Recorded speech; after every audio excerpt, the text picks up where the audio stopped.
Yang pertama, sertifikat hak milik. Yang kedua, sertifikat hak guna bangunan. Yang ketiga, sertifikat hak milik satuan rumah susun. Yang keempat, girik atau petok. Petok. Petok. Ya, seperti itu. Yang kelima, akta jual beli.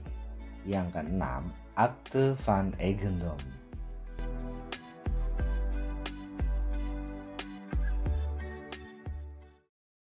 Sertifikat hak milik. Sertifikat hak milik atau SHM adalah jenis sertifikat yang pemiliknya memiliki hak penuh atas kepemilikan tanah pada kawasan dengan luas tertentu yang telah disebutkan dalam sertifikat tersebut. Jadi, pemilik atau nama yang tercantum dalam SHM adalah pihak yang dianggap sebagai pemilik sah sertifikat rumah atau properti tersebut yang berdasarkan hukum. Orang asing atau orang yang berkebangsaan selain Indonesia tidak dapat memiliki tanah bersertifikat rumah SHM. Sedangkan, sifat dari sertifikat hak milik ini merupakan yang paling kuat dan paling penuh. SHM dapat diwariskan secara turun-temurun, lalu dapat diperjualbelikan, juga dapat dijadikan agunan untuk kredit, dan tidak ada batas waktunya. Tanah dengan status hak milik juga dapat hilang apabila tanah jatuh kepada negara. Maksudnya, karena telah terjadinya pencabutan hak, penyerahan dengan sukarela oleh pemilik, atau karena ditelantarkan, juga pewarisan tanpa wasiat kepada orang asing atau WNA. Tanah musnah, dikarenakan seperti bencana alam seperti longsor dan amblas.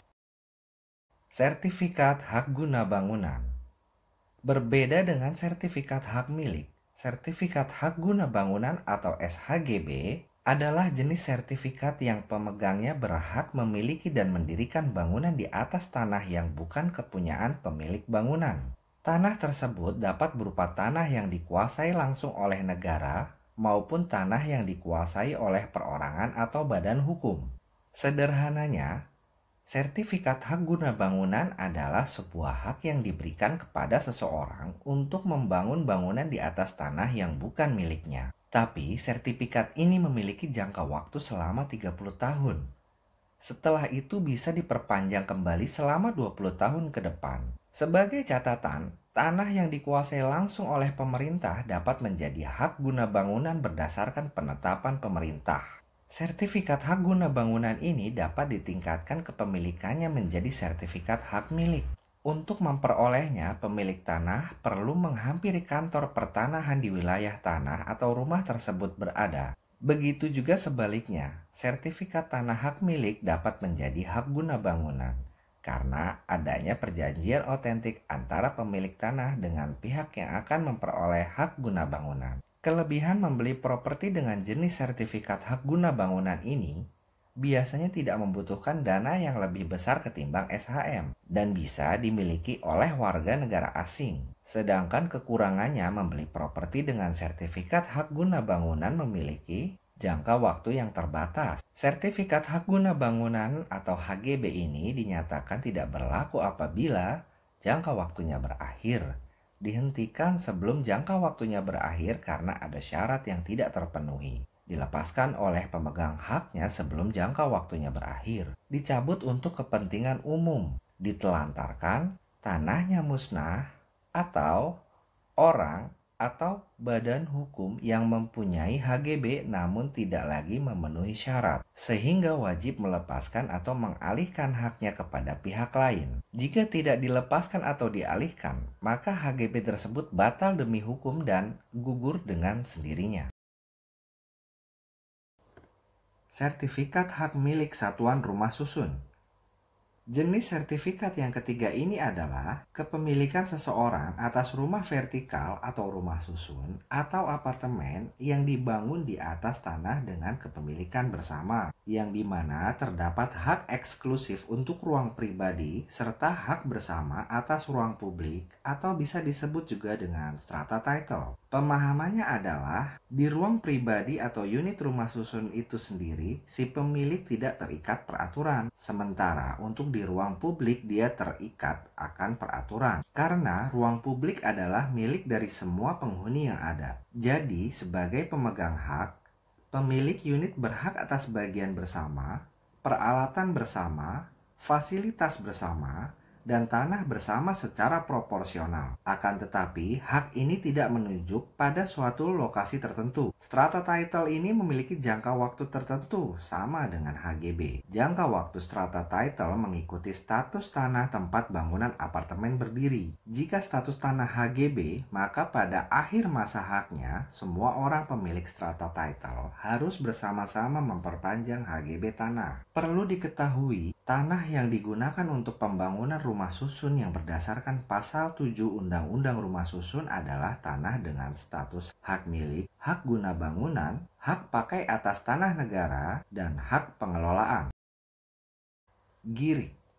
Girik bukanlah sertifikat kepemilikan tanah. Girik adalah surat keterangan yang dikeluarkan dari kelurahan serta kecamatan setempat yang berfungsi untuk menunjukkan penguasaan atas lahan dan keperluan perpajakan atas lahan tersebut.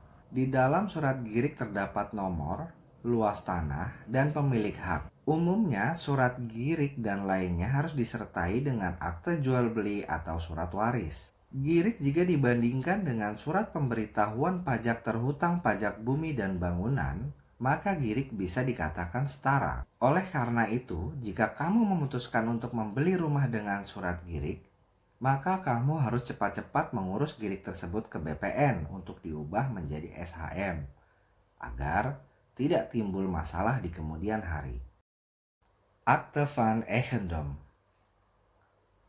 Akte van Eigendom, letter C, dan Verponding Indonesia adalah bukti dan jenis kepemilikan tanah. Jika kamu memiliki surat tersebut, maka sebaiknya dikonversikan ke SHM karena mengacu pada Peraturan Pemerintah Nomor 24 Tahun 1997 tentang pendaftaran tanah dengan konversi memiliki batas waktu selambat-lambatnya 20 tahun semenjak diundangkannya Undang-Undang Pokok Agraria. Akta jual beli. Akta jual beli atau AJB bukan sertifikat rumah. AJB adalah akta atau dokumen yang menjadi salah satu bukti telah terjadinya transaksi jual beli yang mengakibatkan adanya pengalihan hak atas tanah dan bangunan. AJB dapat terjadi dalam berbagai bentuk kepemilikan tanah bagi pembuatnya seperti AJB di atas tanah SHM yang belum pecah, AJB di atas HGB, AJB di atas tanah Eigendom, AJB di atas tanah girik, atau petok.